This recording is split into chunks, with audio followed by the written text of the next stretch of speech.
Démontrons que si x suit une loi normale centrée réduite, on a la propriété suivante. Quel que soit alpha compris entre 0 et 1, il existe un unique u-alpha positif tel que la probabilité que x soit compris entre moins u-alpha et plus u-alpha soit égale à 1 moins alpha. Donc pour ça, on va considérer la fonction g qui a t positif associe g de t qui est égal à probabilité que x soit entre moins t et t, on retrouve cette expression-là. Et si je veux écrire cette fonction g de t avec une intégrale, donc j'utilise la densité de probabilité, et cette probabilité que x soit comprise entre moins t et t, c'est l'intégrale entre moins t et t de la densité de probabilité. Mais comme j'ai une loi normale centrée réduite, ma densité de probabilité c'est 1 sur racine de 2pi exponentielle moins x carré sur 2. Cette fonction-là, on l'a étudiée en classe. Elle donne une courbe en forme de cloche qui est symétrique par rapport à l'axe des x parce que la fonction f est paire, parce qu'on a un x carré ici, donc f de moins x est égal à f de x. La fonction f est paire, la courbe est symétrique, et donc l'aire sous la courbe prise entre moins t et 0, qui va être positive si on regarde l'orientation, est égale à l'aire sous la courbe positive également, qu'on prend entre 0 et t. Donc si je reprends cette intégrale g de t, je peux l'écrire en la coupant en deux avec la relation de Schall. G de t égale l'intégrale de moins t à 0 plus l'intégrale de 0 à t df de x dx. Comme ces deux aires sont égales, j'ai deux fois la même chose. J'ai donc deux fois l'intégrale de 0 à t df de x dx, avec f qui, en tant que composé de polynôme et d'exponentielle, est continue et positive. Et la fonction g, c'est le double, ça c'est la primitive de f qui s'annule en 0. Et donc la fonction g, c'est le double de la primitive de f qui s'annule en 0. Donc g est dérivable, et la dérivée de g, c'est 2f. C'est deux fois la fonction f. Du coup, je vais savoir des choses sur la fonction g, je vais même pouvoir dresser son tableau de variation, parce que j'ai g'.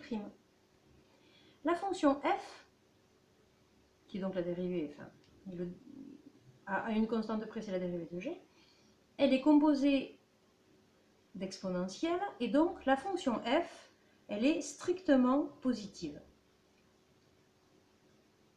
Car l'exponentielle est strictement positive. Donc 2f est strictement positive, donc g' est strictement positive. Ce qui m'intéresse beaucoup parce que j'en déduis que la fonction g, elle est strictement croissante. Maintenant, pour dresser vraiment son tableau de variation, je vais m'intéresser à ses limites. Donc elle est définie sur R+, c'est-à-dire je vais regarder la limite en 0 et la limite en plus l'infini. La limite, quand x tend vers 0 de g de x, c'est pas vraiment une limite. D'ailleurs, je l'avais appelé g de t, pardon. C'est pas vraiment une limite, c'est une valeur, c'est tout simplement g de 0. Si je regarde g de 0, c'est l'intégrale entre 0 et 0, et donc ça vaut 0. C'est une aire nulle. En revanche, la limite quand t tend vers plus l'infini, c'est une véritable limite de g de t. Et bien, finalement, l'intégrale, ça me donne une intégrale, donc quand t tend vers plus l'infini, j'ai moins l'infini ici, moins t c'est moins l'infini, à plus l'infini, df de x dx, où f de x c'est la densité de probabilité. Mais comme c'est justement une densité de probabilité sur R, par définition d'une densité de probabilité, ça c'est égal à 1. Et j'ai donc le tableau de variation complet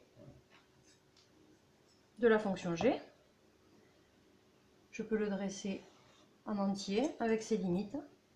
J'ai une fonction qui est strictement croissante sur R+. T prend des valeurs de 0 à plus l'infini.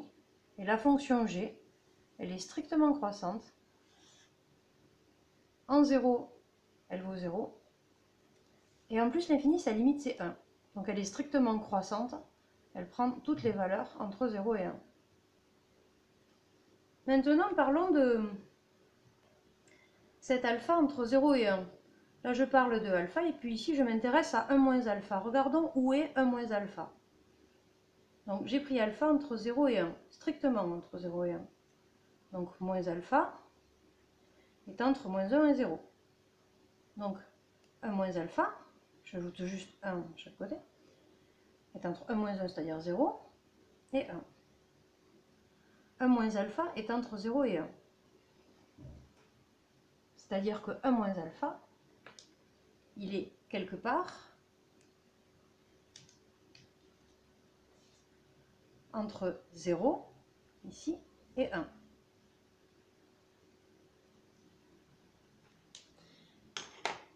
Mais quel que soit ce 1 moins alpha entre 0 et 1, j'ai forcément, d'après le théorème des valeurs intermédiaires, je peux utiliser le théorème des valeurs intermédiaires ici. Hein. J'ai bien vérifié que G était continu.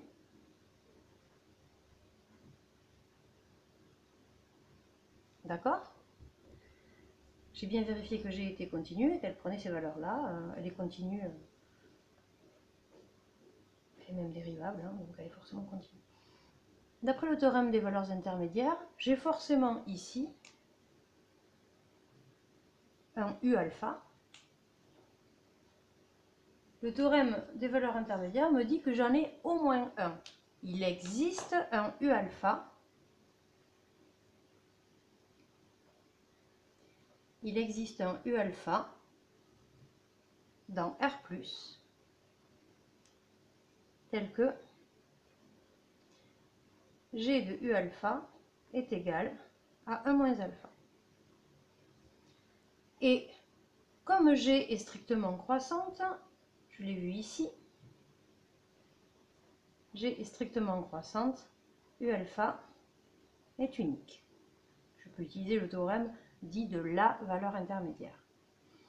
On va réécrire ce G de U alpha égale 1 moins alpha.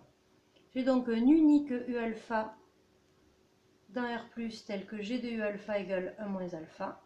Et G de U alpha, c'est égal justement à P, la probabilité que grand X soit compris entre moins U alpha et U alpha. C'est la définition de G de T.